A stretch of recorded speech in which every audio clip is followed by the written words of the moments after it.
হাটে মাঠে, চায়ের দোকানে, মুদি দোকানে, এমনকি মাছের বাজারে, নাপিতের যে সেলুন সেখানে, সব জায়গাতে শুধু সিআইএর এজেন্ট।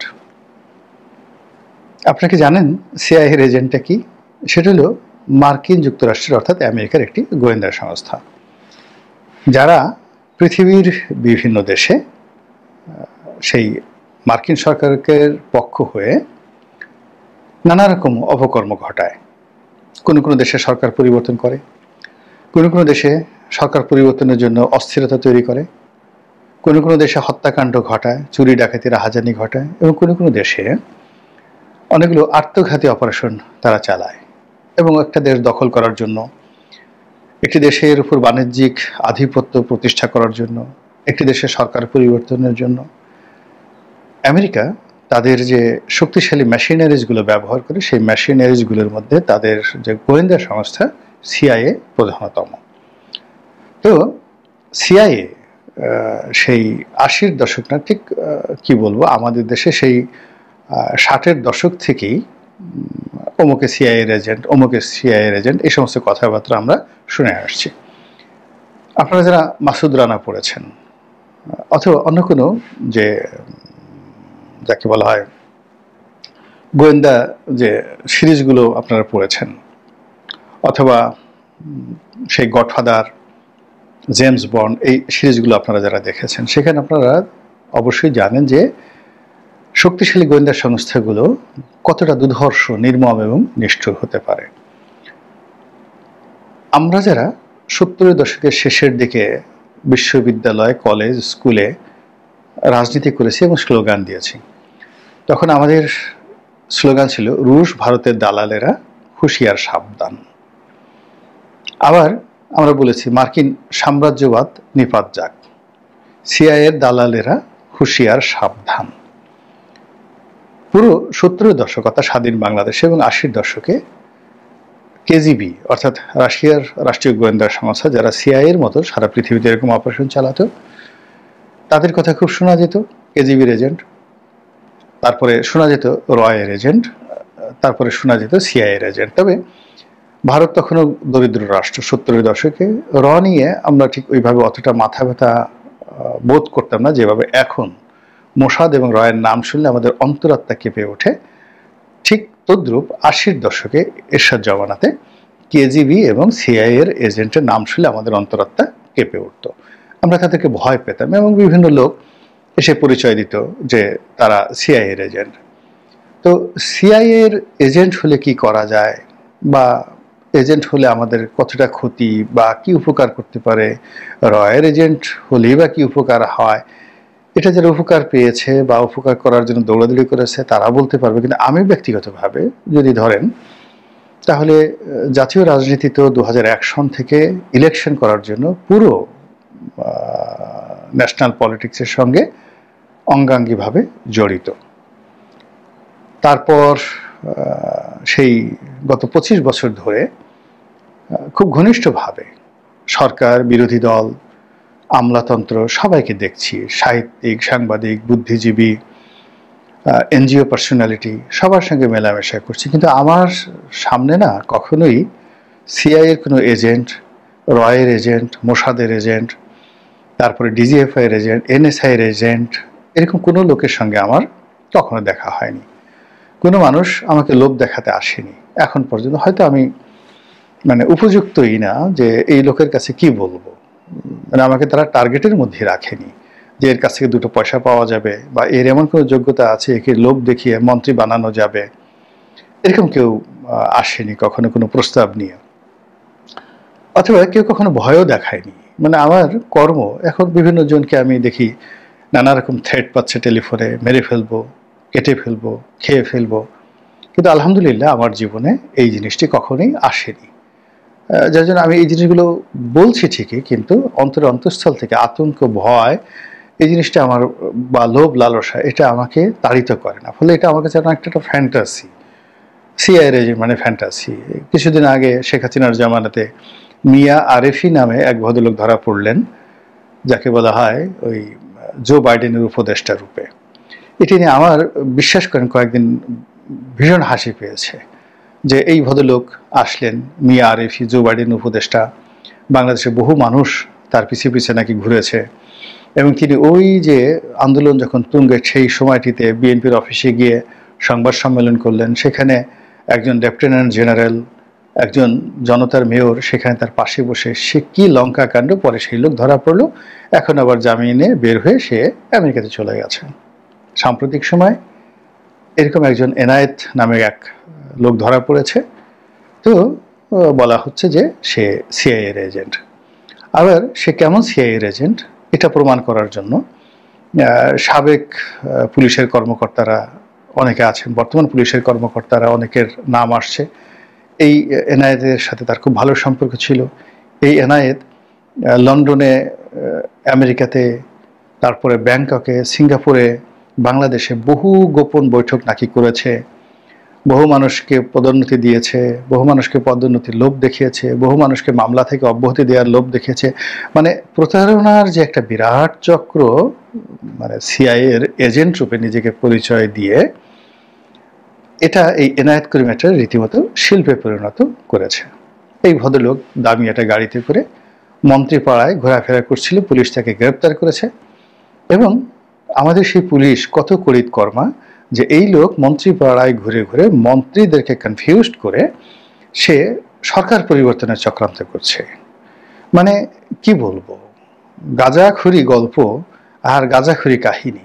মানে এই যদি সত্যিকার অর্থে তার বিরুদ্ধে অভিযোগ আনা যেতে পারে, সে একটা বড় জোর একটা টাউট, একটা বাটপার, একটা বদমাস, যে মিথ্যা পরিচয় দিয়ে বিভিন্ন কূটনৈতিক মহলে ঘুরে, মানে সে মন্ত্রীপাড়ায় ঘুরছে। কোনো মন্ত্রীর সাথে হয়তো তার খাতির নেই, কিন্তু মন্ত্রী বাসার সময় দাঁড়িয়ে একজনকে টেলিফোন করলো যে আমি এখন এই মন্ত্রীর সাথে বৈঠক করে তোমার সমস্যাটা সমাধান করে দিচ্ছি। এটা একটা প্রতারণা। এটা অনেক সময় আমরা দেখতাম যে সুধা সদনের সামনে দাঁড়িয়ে অনেকে টেলিফোন করে, এই আমি এখনই নেত্রীর সাথে দেখা করছি, কিংবা গণভবনের সামনে দাঁড়িয়ে, ভিতরে ঢুকেনি, আমি এখনই প্রধানমন্ত্রীর সাথে বিষয়টি নিয়ে আলোচনা করছি, কিংবা কেউ হয়তো গণভবনের ড্রয়িং রুমে বসে আছে, তো সেখানে বসে সে বললো যে আমি তোমার বিষয়টা নিয়ে প্রধানমন্ত্রীর সাথে আলাপ করেছি, হয়ে যাবে, কোনো ব্যাপার নাই। এবং এই ধরনের টাউট বাটপার আওয়ামী লীগে ভরা ছিল।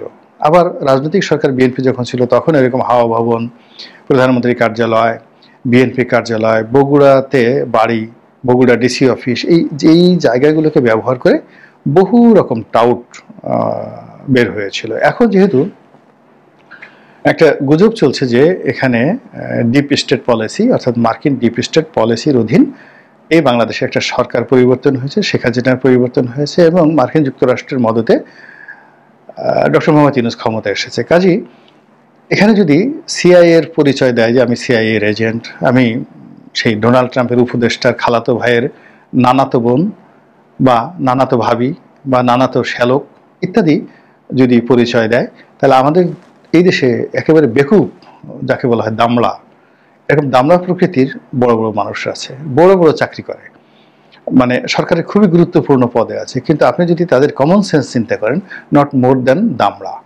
এখন বলা হচ্ছে যে এই এনায়েত যে করিম সিআইএর এজেন্ট, তার সাথে নাকি 150 কোটি টাকার একটা ট্রানজ্যাকশন করেছে জনৈক কর্মকর্তা, যার পদমর্যাদা সচিব এবং প্রভাবশালী সচিব, পত্রিকায় আসছে।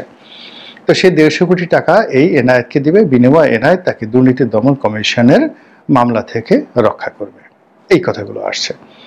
এখন এটা যদি গল্প হয় তাহলে দামড়া মাখড়া গল্প, যদি বাস্তব হয় তাহলেও যে কাজটা করেছে সে একটা একেবারে চরম দামড়া, এর সাথে আর খারাপ মানে যাকে বলে শব্দ আমি এখানে প্রয়োগ করতে পারলাম না। তো এরকম অবস্থা বাংলাদেশে তৈরি হয়ে গেছে, এবং চারিদিকে একটা আমেরিকার একটা যাকে বলা হয় আমেরিকা ওটা করবে, আমেরিকা এটা করার চেষ্টা করছে, তারপরে শেষে আমেরিকার সৈন্য এসে গেছে, কালকে অমুক নাম ডগলাস আসছে, কালকে পরশুদিন যাকে বলা হয় সেই ডিপ স্টেটের একজন ফাইন্যান্সার রয়েছে, কি যেন নাম, সে অমুক পার্টিকে টাকা দিয়েছে, অমুক পার্টি বানিয়েছে। আবার এখন সেই খবর আসছে ইলিয়াস কাঞ্চন, নায়ক ইলিয়াস কাঞ্চনের যে পার্টি রয়েছে সেই পার্টিকে নাকি এনায়েত করিম টাকা দিয়ে এই পার্টি বানিয়েছে আমেরিকার মদতে। নানা রকম, মানে কি বলবেন আপনি। এখন বাংলাদেশে টেলিভিশনে কথাবার্তা বলে, টকশো দিকে আর্মিকে গালাগালি করে, লোকজন জিজ্ঞেস করে, আচ্ছা এর এত সাহস হলো কি করে, এই টাকলু এই কাজ করে কি করে, বা এই বাবরিসুল্লাহ এই কাজ করে কি করে, এই মোসওয়ালা এই কাজ করে কি করে। নিঃসন্দেহে এ তো আর্মিকে যেহেতু গালাগালি করে, শক্তিটা তার সেই প্যাসিফিক কমান্ডের আছে, সে নিঃসন্দেহে আমেরিকার এজেন্ট, সিআইএর এজেন্ট। এই সমস্ত কথাবার্তা আমাদের দেশে আছে না। ওই যে হাসানের একটা বিখ্যাত গান আছে যে আমি কষ্ট পেতে ভালোবাসি, হাসান না, এটা হলো আইয়ুব বাচ্চুর। তো আমি কষ্ট পেতে ভালোবাসি, তাই বারবার তোমার কাছে আসি, তুমি আমার কষ্ট দাও আর এটা আমার খুব ভালো লাগে। তো আমাদের দেশের হলো ভয় পেতে গল্প শুনতে আমাদের দেশের মানুষ ভীষণ রকম পছন্দ করে। আমরা ছোটকালে নানা নানি দাদা দাদি চাচা চাচি যারা গল্প জানতেন, সিনেমার গল্প কিংবা ভূতের গল্প, পরীর গল্প, দৈত্যের গল্প, আমরা ছোটকালে ঘন্টার পর ঘন্টা পিছনে পিছনে ঘ্যান ঘ্যান ঘ্যান ঘ্যান করতে থাকতাম যে একটা গল্প শোনান। আর বাবা মা, আমি নিজে দেখা গেল আমার 3টা ছেলে মেয়েকে প্রতি রাতে তাদেরকে এরকম গল্প শোনাতাম। আর সেই গল্প শুনতে শুনতে কখনো তারা কেঁদে কেঁদে, কখনো তারা হাসতে হাসতে তারা ঘুমিয়ে যেত। এবং অদ্ভুত অদ্ভুত সেই গল্প বানিয়ে বানিয়ে সেই গল্প, এবং বাচ্চাদের সেই গল্প বলতে বলতে দেখা গেল যে আমি একটা লেখকই হয়ে গেলাম। তো এরকম আমাদের দেশের মানুষ গল্প শুনতে পছন্দ করে। গুনাই বিবির গান, তারপর শেষে নিমাই সন্ন্যাসীর নাটক, এই গানগুলো নাটকগুলো শুনে আমরা যে কত মানুষ কেঁদেছি তার কোনো ইয়াত্তা নেই। আমাদের দেশে মানে বাঁশি বাজালে, মোহন বাঁশি বাজালে জাদু হয়ে যায়, এবং ঘরের বউ সেই বাঁশিওয়ালার প্রেমে পড়ে ঘর থেকে গভীর রাত্রে বাঁশির সুরে স্বামী সংসার ত্যাগ করে চলে যায়। অসময়ে বাঁশি বাজায় কে রে, পরাণ আমার বাইরাম বাইরাম করে। এই গান তো আব্দুল আলমের সেই বিখ্যাত গান আপনারা শুনেন নাই? কিংবা কবি জসিমউদ্দিনের সেই বিখ্যাত গান আমার এত রাতে কেন ডাক দিলি প্রাণ কোকিলারে। তো কু কু করে কোকিলের স্বরে কোনো প্রেমিকা ডাকছে, জাদু করছে, আর মুহূর্তের মধ্যে ঘর থেকে সেই প্রেমিকের কুহ কু শব্দে বের হয়ে যাচ্ছে। এটা বাঙালির একটা স্বভাব। সে খুঁজে যে কোন কোকিল রাতে ডাকে, কোকিল রাতে না ডাকলেও সে কোকিলের খোঁজ করতে থাকে, বাঁশির খোঁজ করতে থাকে, কখন তাকে একটা মোহন বাঁশি ডাকবে। বা ওই যে বাবু ছেলাম বারে বার, আমার নামটি গয়াবাদা বাবু, বাড়ি পদ্মার পাড়। তো এই যে কবি জসিমউদ্দিনের সে অমর কাব্য বেদে, মানে বেদের যে গয়া বেদে এবং তার স্ত্রী বা তার প্রেমিকা, তারা সেই গান শোনাতে গেছে, গ্রামের মাতুব্বর তার প্রেমে পড়ে গেছে এবং সেখান থেকে তাকে ছিনিয়ে নিচ্ছে। আবার কখনো সাপের মাথার মণি বিক্রি করার জন্য নানা রকম যে অদ্ভুত অদ্ভুত গল্প কাহিনী আমরা পছন্দ করি। ঠিক সেই কাহিনীর এখন চূড়ান্ত পরকাশটা হচ্ছে আমেরিকান ভীতি। আমরা এখন আমেরিকাকে ভয় পাচ্ছি, এটা হলো বাস্তবতা।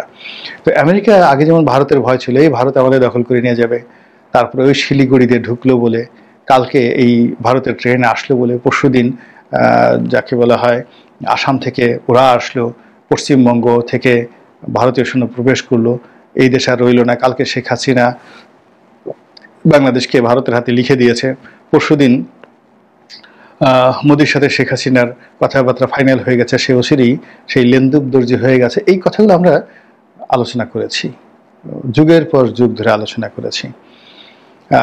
বাংলাদেশের সঙ্গে ভারতের একটা চুক্তি হয়েছিল বঙ্গবন্ধুর জামানাতায়, এই 25 বছরের মৈত্রী চুক্তি। আমরা সবাই বলেছি দেশ দিক গেছে, একদম পুরো দেশ বিক্রি করে দিয়েছে, এবং এটা নিয়ে শেখ মুজিবের 14 গোষ্ঠী, বঙ্গবন্ধু শেখ মুজিবুর রহমানের 14 গোষ্ঠী আমরা উদ্ধার করেছি।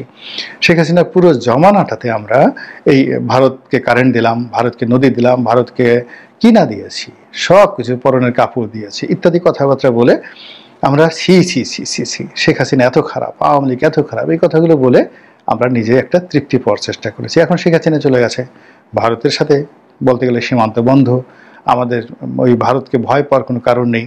আমরা কয়েকদিন খুব আনন্দ ফুর্তি করলাম, এখন আমরা ভয় পাচ্ছি আমেরিকাতে।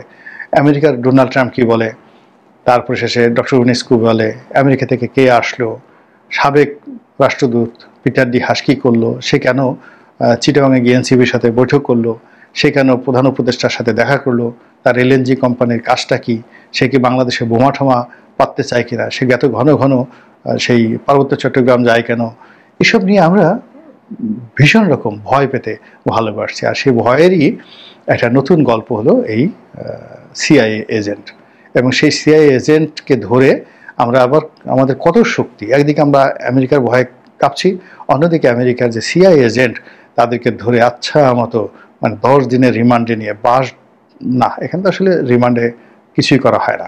তো এনিওয়ে আমরা সেখান থেকে তার কাছ থেকে নানা রকম তথ্য বের করছি। আপনি বোঝার চেষ্টা করেন যে এক হাতে বাঁকা বাঁশের বাঁশুরি, আরেক হাতে রণতুর্য। তো এই যে কবি নজরুলের সেই বিখ্যাত বিদ্রোহী কবিতার যে পংক্তি, এটা বাঙালি যে আমরা আমেরিকাকে দেখাই দিতে পারি, আবার আমেরিকাকে ভয় পাচ্ছি, সিআইএর এজেন্টকে ধরছি। কেমন যেন একটা অদ্ভুত বিষয় না? দেখেন তো, হাস্যকর বিষয় যে এই সিআইএকে নিয়ে যা কিছু হচ্ছে, এটা আমাদের মনোজগৎকে, আমাদের চিন্তার জগৎকে, আমাদের যুক্তি গ্রহণ করার, বিচার করার, বিশ্লেষণ করার ক্ষমতাটাকে